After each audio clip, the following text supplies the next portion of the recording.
T20 news समक्ष हरियाणा देख रहे हैं आप। और इस समय महाराज जी पहुंचे हैं और संजय डालमिया जी और उनका पूरा परिवार जो है इस समय भव्य स्वागत करते हुए स्वामी जी का देख रहे हैं।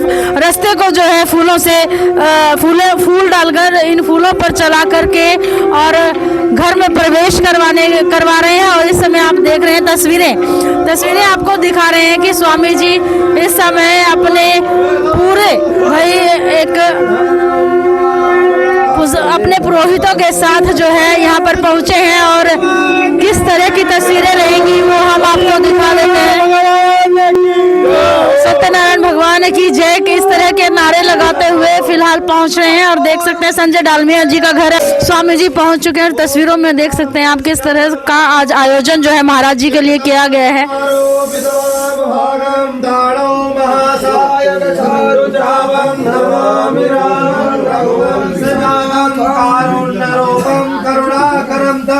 श्री रामचंद्रम शरणं प्रपद्ये। महाराज की जय हो। रामचंद्र भगवान की जय हो। राजेश्वरी भगवती त्रिपुर सुंदरी मैया की जय हो। जय महाराज की जय हो। गुड़ धाम की जय हो। धाम की जय हो। श्री समलंके जगत गुरु तुकरा पीठाधीश्वर चक्रवर्ती यज्ञ सम्राट सनातन धर्म विचारक श्री श्री 1008 श्री सदगुरुदेव भगवान की जय हो। पार्वती पदये हर हर महादेव। सभी लोग बैठ जाए आसन ग्रहण कर लें।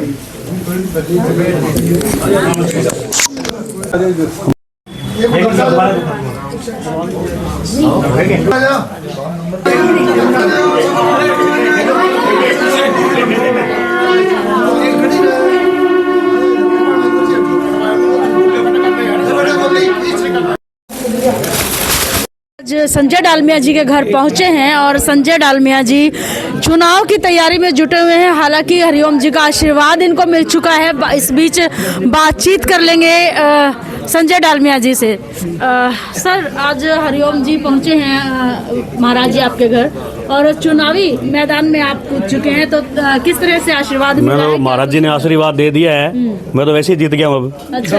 और हमारा अर्बन सेक्टर 13 सारा सेक्टर, ये हमारा वार्ड नंबर 13 सारा आशीर्वाद मेरे साथ है। और महाराज जी हमारे से मिला है और हम तो सेवा करने के हिसाब से आए, सेवा करते रहे। बहुत बहुत मैं अपील करता हूँ कि सभी एक धार्मिक दृष्टि से और अपने शख्स भाई को कामयाब बनाए, जिताने का काम करें। तो भाई फिलहाल एक जोरदार अपील जो है संजय डालमिया जी ने वार्ड वासियों के नाम की है। और देखना ये कि वार्ड वासी जो हैं, देखिए सामने देख सकते हैं आप, इस समय हरिओम जी महाराज यहाँ पहुँचे, अपना आशीर्वाद दे चुके हैं। और साथ ही साथ अब जो है संजय डालमिया जी वार्ड की जनता को अपील कर रहे हैं हमारे चैनल के माध्यम से कि उन्हें विजयी बनाने का काम करें।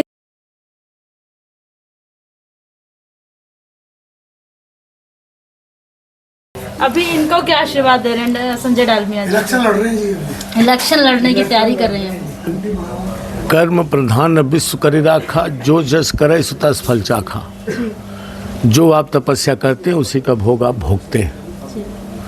कोई करके नहीं देता, सिर्फ संत गुरु मार्ग प्रशस्त करते हैं, मार्ग दे देते हैं, बेटा इस माध्यम से चलो तुम्हारा कल्याण होगा। और अगर खेत में गेहूं बोएंगे तो गेहूं ही पैदा होगा। आपने अच्छा काम किया है तो परिणाम अच्छा ही आएगा। और योग, संयोग, सुयोग 3 चीजें। योग 2 चीजों के जोड़ को योग कहते हैं। संयोग जो समय का योग हो, सुयोग जो सुंदर योग हो। जब तीनों उपस्थित होता है तब कहीं इस तरह के दर्शन मिलते हैं। माँ भगवती, इतनी बड़ी बात आज गुरुजी ने आपको कह दी, तीनों संयोग आपके घर में मिले हैं इनको। धन्य हो गए, धन्य हो गए। जन कल्याण बाद लगता, अब जन कल्याण है, मैंने बोल दिया। तो जिसको जरूरत हो हम बुलाएं। आपको जरूरत है तो आप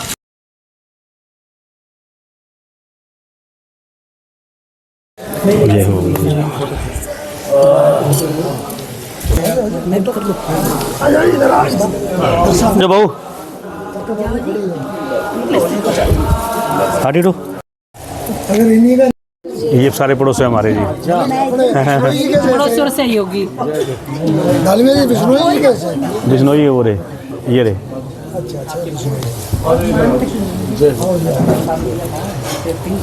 आयो जी एक करके आ जाओ सारे।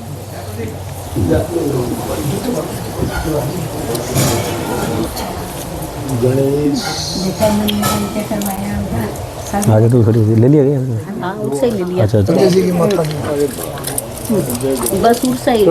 बस दूर से कर ले। बस यहीं से करो। बहुत मान सम्मान दिया है और हम अब भगवान से आशा करते हैं कि हमारे पे ऐसी आपकी और हमारे परिवार सभी पे कृपा बनी रहे और हमारे सारे जो भक्तजन आए हुए हैं उन पे भी आपकी कृपा बनी रहे। मैं यही कहता हूँ, कोटि नमन करता हूँ आपको और यही आशा करते हैं कि आप जब भी आए तो हमारे चरण जरूर रखें। धन्यवाद।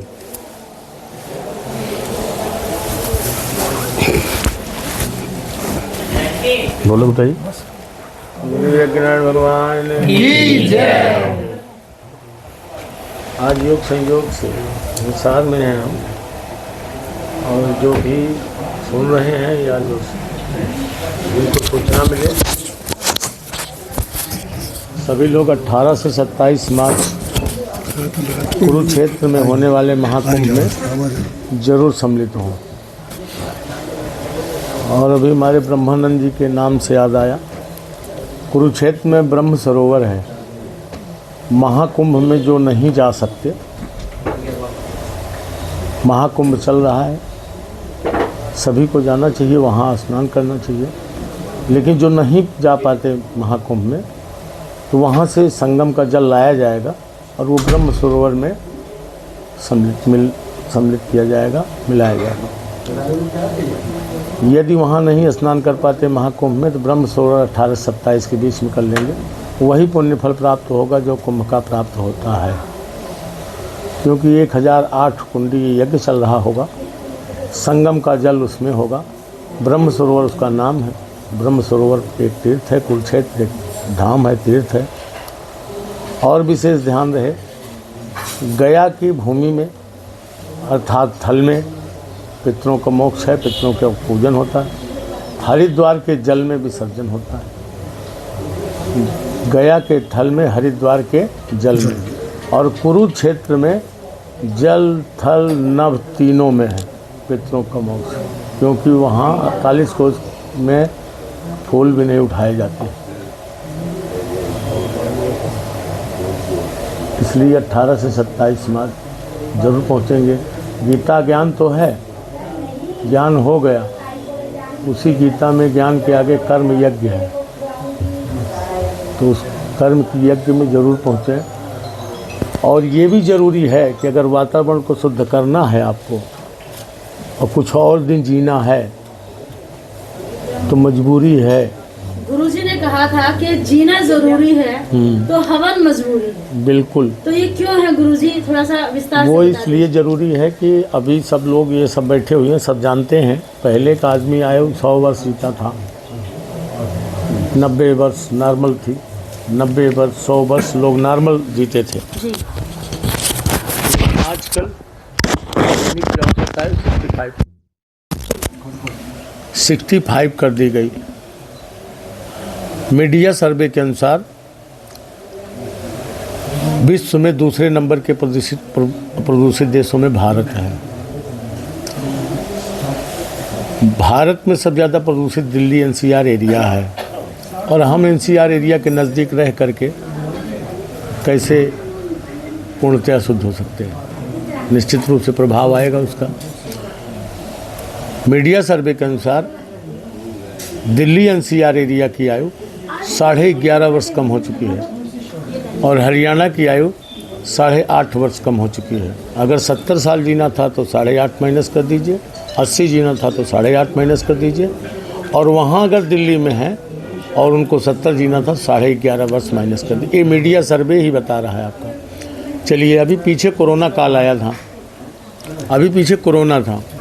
अगर बाई द वे कोरोना होता तो हमारी ख्याल से महाकुंभ को भी कैंसिल करना पड़ता, नहीं तो इधर उधर करके करते। मंदिर बंद थे, सारे संस्थान बंद थे, सारी फैक्ट्रीज बंद हो गई, खुला था तो केवल अस्पताल।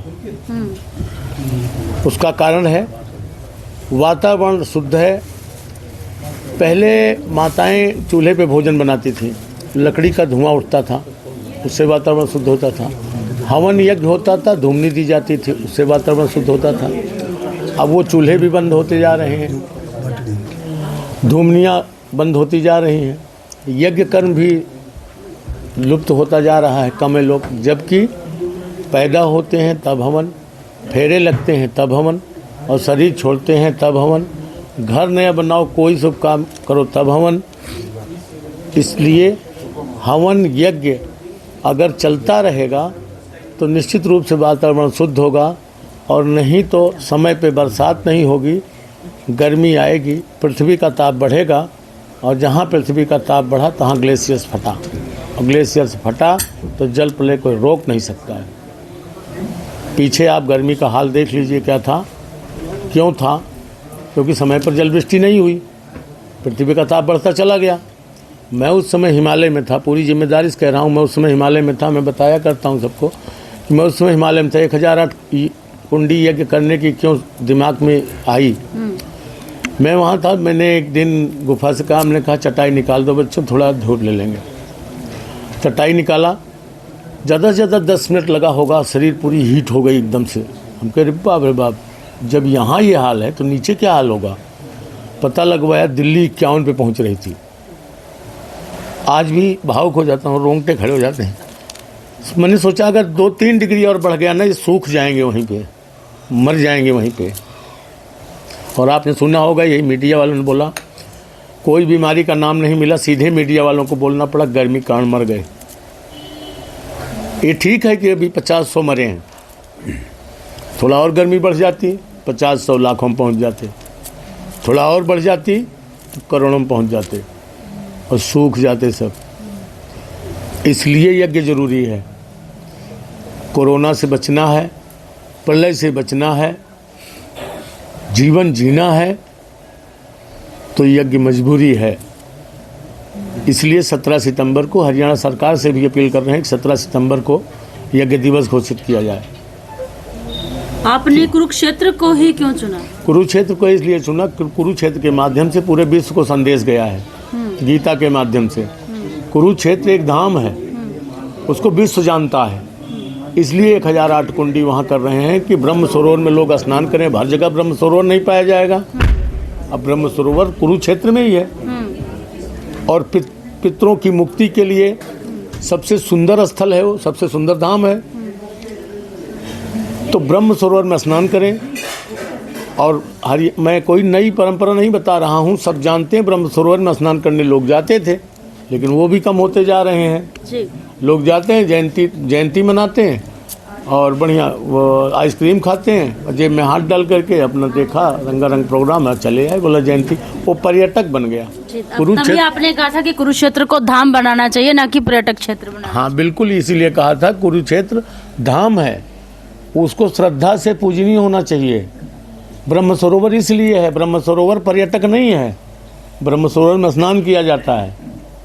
इसलिए मैं चाहता हूँ कि वहाँ आएंगे, ब्रह्म सरोवर में स्नान करेंगे, हवन करेंगे, भंडारा प्रसाद लेंगे, अपने आप ही वो धाम बनता चला जाएगा। हरियाणा वासियों को खड़े होने की ज़रूरत है, और जब हम खड़े होंगे, हम ब्रह्म सरोवर में स्नान करेंगे तो दुनिया उसको देखेगी। और अगर 4 कुंभ लग सकता है तो 5वां कुंभ कुरुक्षेत्र हो सकता है, और अगर 4 धाम है भारत में तो 5वां धाम कुरुक्षेत्र धाम हो सकता है। ये उद्देश्य ये है। लेकिन हाल ही में कुछ सूचनाएं ऐसी मिल रही हैं कि शायद कोरोना का एक और विकराल रूप आ रहा है। क्या आपको पहले ही आभास हो गया, जिसके चलते आप उसके आने से पहले ही पहुंच गए और हर जगह हवन और ये सब करने का आपने सोचा? अब मैं इस विषय पे बहुत ज़्यादा तो नहीं आपको कुछ बता सकता, साधना का विषय होता है, लेकिन जो पहले का कोरोना आया था आपका जी, उस कोरोना काल के पहले भी हम जा चुके थे जंगल, और ये बता के गए थे कि कुछ न कुछ भयंकर बीमारी जरूर आएगी। उस बार मणिकूट गए थे जी। इस बार हिमालय गए हैं जी। हिमालय से हर संभव प्रयास, यही कारण है प्रयासरत हूँ कि थोड़ा बहुत अगर हवन यज्ञ हो गया और थोड़ा अगर वातावरण शुद्ध हो गया तो जो प्रलय हमको 3 साल में आनी है निश्चित रूप से वो 5-10 साल पीछे जाएगी। जी। अगर हम भारत में 17 सितंबर को यज्ञ दिवस मनाते हैं, 2 साल हो गया, तीसरा मनाऊंगा। जी। 1 साल 10-20 हज़ार कुंड जले, दूसरी साल कुछ और जले हैं, बढ़े हैं, 40-50 हज़ार हो गए।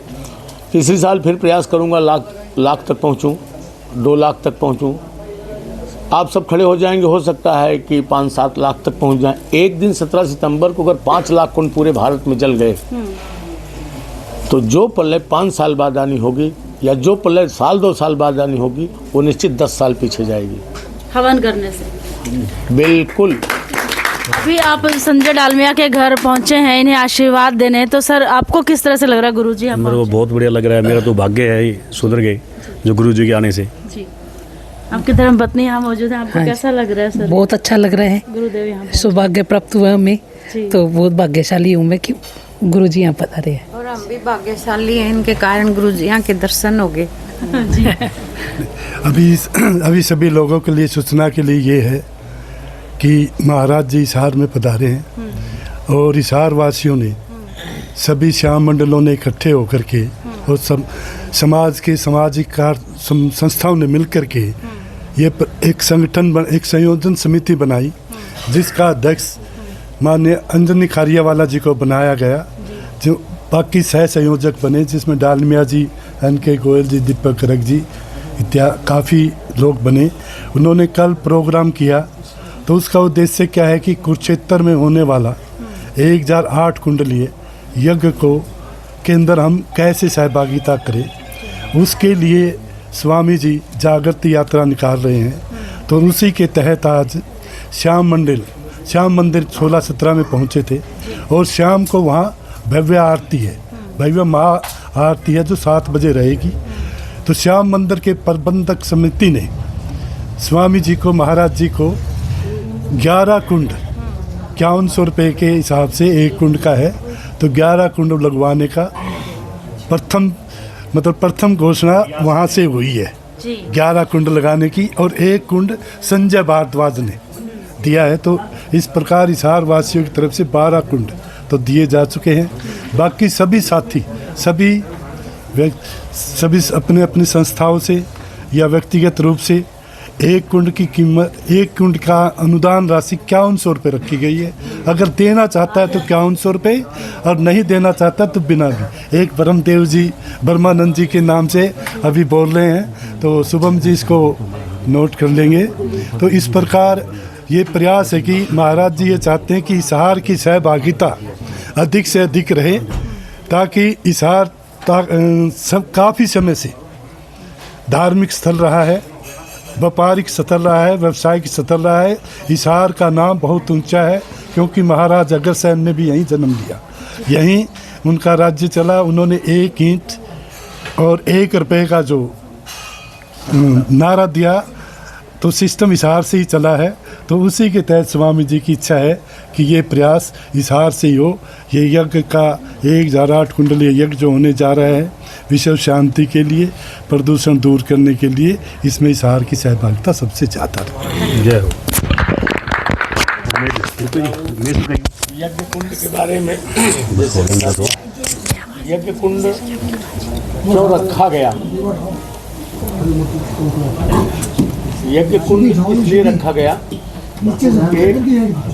1008 कुंड का जो पूरा निर्माण की लागत है वो